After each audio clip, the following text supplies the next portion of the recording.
how the incarceration capital of the Western world drove down crime as ministers looked to implement Texas-style justice. The most serious offenders, such as murderers and rapists, will serve their full sentences, but also, like in Texas, to ease prison overcrowding, fewer lower-level offenders will be banged up. They will instead do community service such as building work and cleaning the streets. The approach was introduced in Texas in 2007 with remarkable results. Crime fell by 29%. Republican politician Jerry Madden was instrumental in the reform 16 years ago, which reduced pressure on the Lone Star State's overstretched jails. He told The Sun on Sunday, "God bless Texas, we've been highly successful. Reforms did exactly what they were supposed to do. We've had the room in prison for the worst of our people. We should have the space to lock up those people we're afraid of until we're sure they're not a danger to society." Whole life jail terms.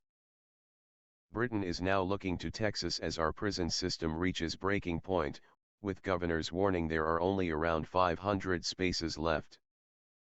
Mr. Chalk last week vowed to get tougher on the worst crimes. He said, "We will ensure rapists spend the entirety of their sentence in prison so victims get the justice they deserve and the British people are protected. No longer will perpetrators walk out of prison after even 2/3 of their sentence. A 15-year sentence will mean 15 years in."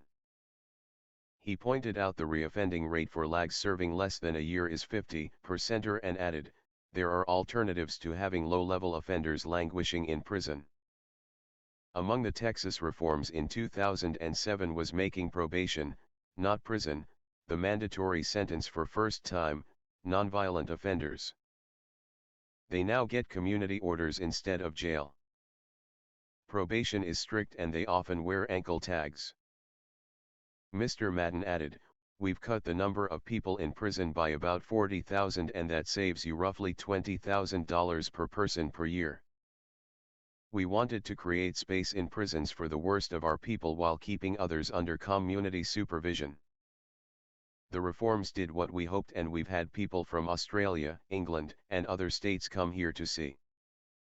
A decade after the changes, there had been a 29% fall in crime rates, which reached their lowest since 1968.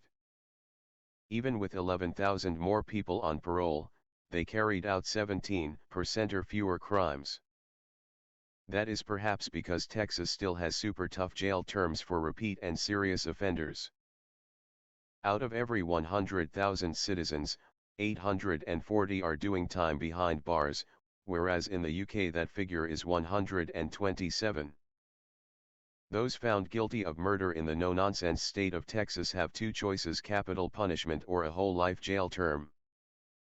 Texas put 578 prisoners to death by lethal injection from 1976 to 2022, making it the US execution capital.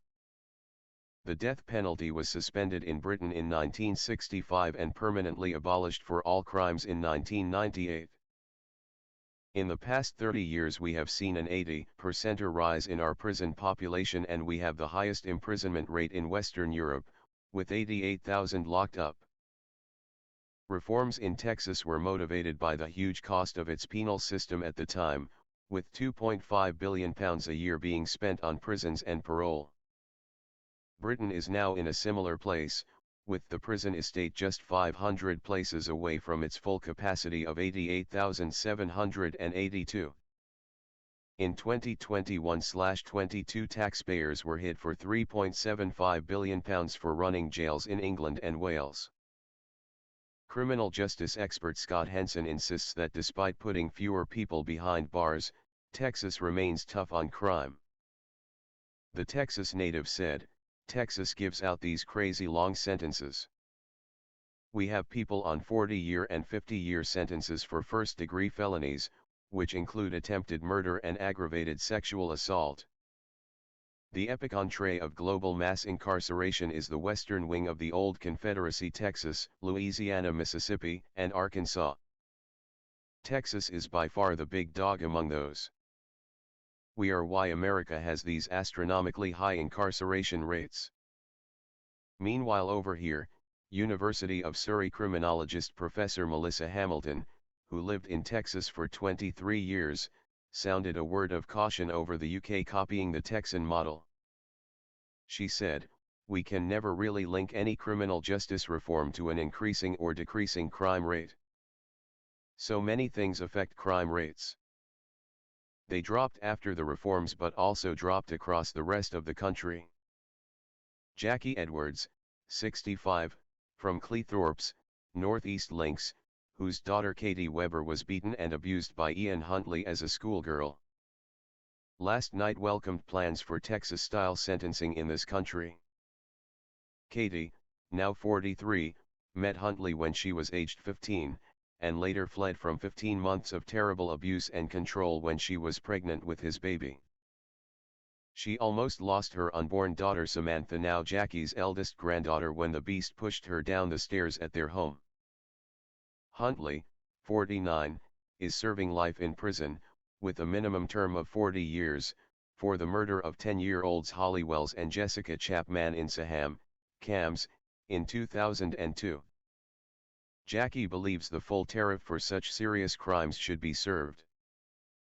She said, "Murderers like Huntley should know that life means life, and the introduction of Texas-style sentencing means this will now happen. I welcome the government finale getting tough on crime and the worst criminals in our society. I live in fear that one day Huntley will be freed to terrorize my family and I won't be here to protect my daughter and my granddaughter. If he never gets out, I will be able to rest easier. He is a cold-hearted child killer." She added of the government plans: "Making space in our prisons to ensure the worst criminals of our society, murderers, pedophiles and rapists, stay under lock and key for their whole prison sentences has been a long time coming. We have had years of promises about getting tough on criminals, and it can only be a good thing that this is finally here.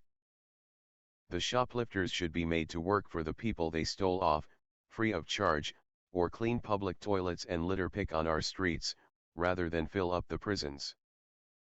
And it was never right that full sentences weren't served for the most serious of crimes because of the pressure for space. Getting out after 2/3 of a sentence is not a full sentence served.